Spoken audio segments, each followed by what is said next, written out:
वर्ष 2025 को आंतरिक सुरक्षा के लिहाज से एक ऐतिहासिक वर्ष कहा जा सकता है। इस वर्ष गृह मंत्रालय ने कुछ ऐतिहासिक उपलब्धियां हासिल की। नक्सलवाद को लगभग पूरी तरह से खत्म करने की कोशिश की गई। आतंकवाद पर जोरदार प्रहार किया गया। जम्मू और कश्मीर से लेकर के पूर्वोत्तर भारत तक शांति स्थापित की गई और 3 नए कानूनों के माध्यम से भारत की न्यायिक व्यवस्था को और ज्यादा तीव्र और व्यवस्थित बनाने का प्रयास किया गया। इस प्रकार से आप देख सकते हैं कि वर्ष 2025 भारत की आंतरिक सुरक्षा के लिहाज से एक टर्निंग पॉइंट कहा जा सकता है। इस वर्ष गृह मंत्रालय की क्या उपलब्धियां रही, इस पर हम बात कर लेते हैं और सबसे पहले बात करेंगे नक्सलवाद पर प्रहार की। आप देख सकते हैं कि वर्ष 2025 में नक्सलवाद को पूरी तरह से खत्म करने का प्रयास गृह मंत्रालय ने किया और गृह मंत्रालय का यह टारगेट भी था कि भारत को जल्द ही नक्सलवाद से मुक्त करा देना है। तो आप देखेंगे कि जो नक्सलवाद से प्रभावित, अत्यधिक प्रभावित जो जिले हैं, उनकी जो संख्या है वो घट करके कितनी रह गई है? केवल 3 जिले रह गए हैं जो नक्सलवाद से अत्यधिक रूप में प्रभावित हैं और सामान्य रूप से नक्सलवाद से प्रभावित जिलों की संख्या घट करके 11 रह गई है। तो इस प्रकार से नक्सलवाद केवल कुछ ही क्षेत्रों तक सीमित रह गया है और जल्द ही यहां से भी इसको समाप्त करने का प्रयास किया जाएगा। साथ ही वर्ष 2025 में 312 नक्सली मारे गए और लगभग 258 नक्सलियों ने आत्मसमर्पण किया, जिसमें 1 करोड़ के इनामी नक्सली भी शामिल थे। कुछ महत्वपूर्ण ऑपरेशन लगातार चर्चा में रहे। एक ऑपरेशन था कर्रीगुट्टा हिल्स ऑपरेशन, जिसमें 31 नक्सली मारे गए और दूसरा ऑपरेशन था नारायणपुर ऑपरेशन, जिसके अंतर्गत 27 माओवादी मारे गए थे। तो इस प्रकार से नक्सलवाद के खिलाफ एक जीरो टॉलरेंस की नीति आप देख सकते हैं जो कि यहां पर अपनाई गई। झारखंड का जो बोकारो क्षेत्र है उसको नक्सल मुक्त क्षेत्र घोषित कर दिया गया, बोकारो को। तो ये कुछ महत्वपूर्ण उपलब्धियां रही नक्सलवाद के क्षेत्र में या नक्सलवाद को मिटाने के अंतर्गत।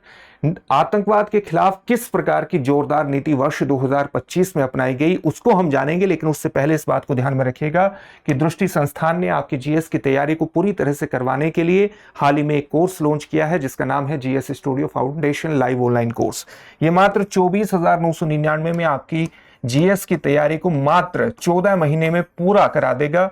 और इस कोर्स की खास बात यह है कि इसको करने के बाद अगर आप जीएस फाउंडेशन ऑफलाइन बैच में एडमिशन लेते हैं तो ये सारी फीस वहां पर एडजस्ट हो जाएगी, यानी ये कोर्स आपको एक तरह से फ्री में पढ़ने वाला है।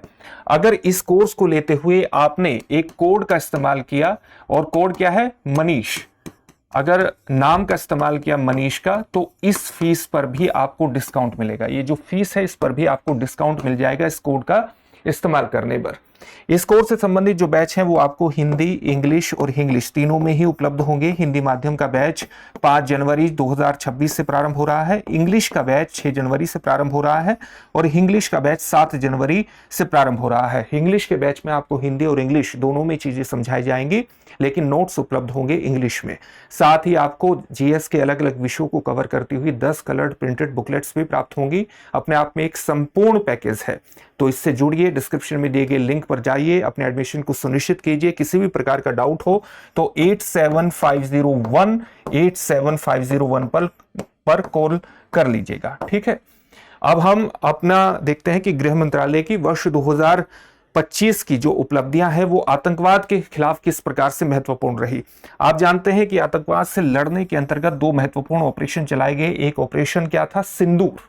ऑपरेशन सिंदूर चलाया गया, जो कि पाकिस्तान के जो ठिकाने थे, आतंकवाद को जो स्पॉन्सर्ड करते थे, उन ठिकानों पर पाकिस्तान के भीतर जाकर के हमला किया गया। और एक ऑपरेशन था ऑपरेशन महादेव, जिसके अंतर्गत जम्मू एंड कश्मीर घाटी में छिपे हुए आतंकवादियों को निशाना बनाया गया, उनको मौत के घाट उतारा गया ऑपरेशन महादेव के माध्यम से।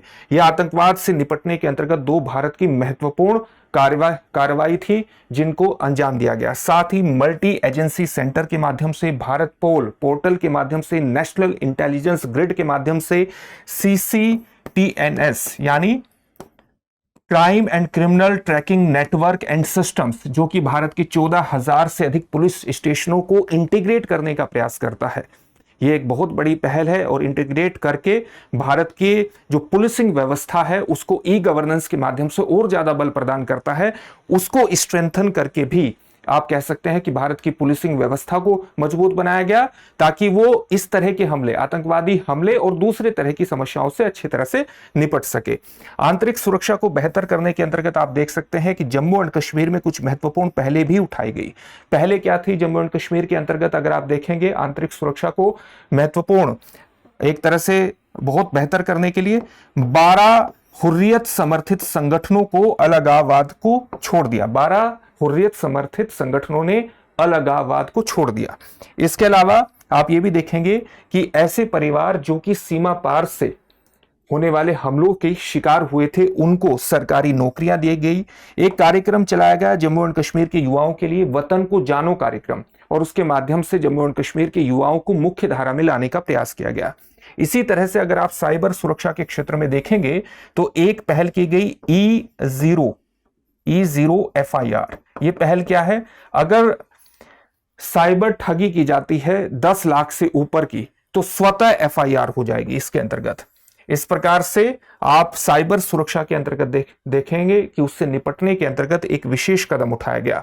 भारत में न्यायिक सुधारों के अंतर्गत आप देखेंगे कि भारतीय न्याय संहिता, भारतीय नागरिक सुरक्षा संहिता और भारतीय साक्ष्य संहिता या भारतीय साक्ष्य अधिनियम के माध्यम से भारतीय न्यायिक व्यवस्था को और ज्यादा व्यवस्थित और तीव्र बनाने का प्रयास किया गया।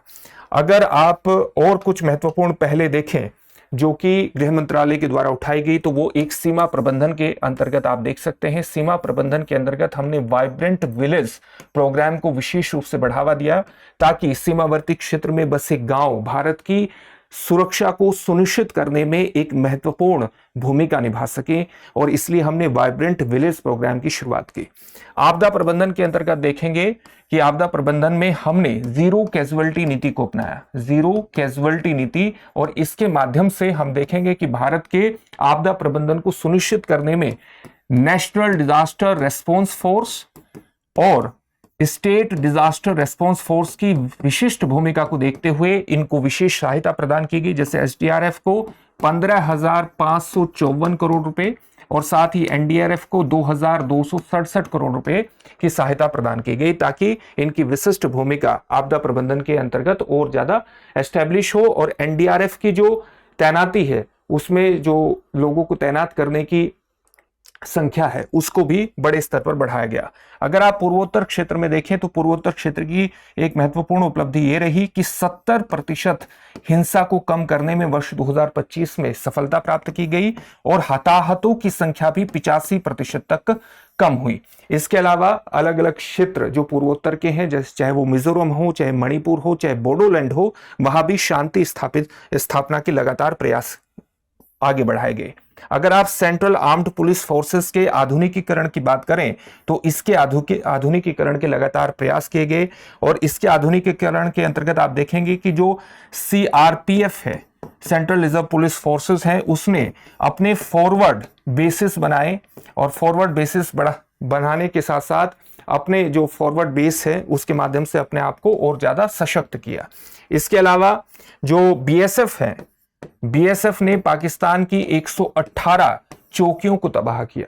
यह वर्ष 2025 की महत्वपूर्ण उपलब्धि थी। जनगणना 2027 के अंतर्गत आप देखेंगे कि जाति गणना को भी इसके अंतर्गत शामिल किया गया, और इसको शामिल करने का निर्णय ले लिया गया है। और भारतीय भाषाओं के अंतर्गत आप देखेंगे कि जो भारतीय राजभाषा विभाग है उसका विस्तार किया गया, और उसमें एक अलग अनुभाग सेक्शन जोड़ा गया भारतीय भाषाओं से संबंधित, जिसका नाम है भारतीय भाषा अनुभाग। तो ये कुछ महत्वपूर्ण उपलब्धियां थी जो वर्ष 2025 की गृह मंत्रालय से जुड़ी हुई हैं। आपको एक थोड़ा सा रिव्यू हमने इसका दे दिया है। अब इससे जुड़े हुए एक प्रश्न को देखेंगे। प्रश्न है साल 2025 में गृह मंत्रालय की निम्न में से कौन सी उपलब्धियां नहीं थी?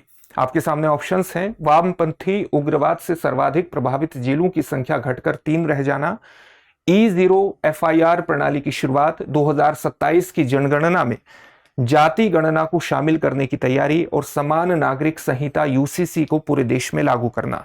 इस प्रश्न का उत्तर कमेंट बॉक्स में कमेंट करके जरूर दीजिएगा। फिर से एक नए सेशन में आपसे मुलाकात होगी। धन्यवाद।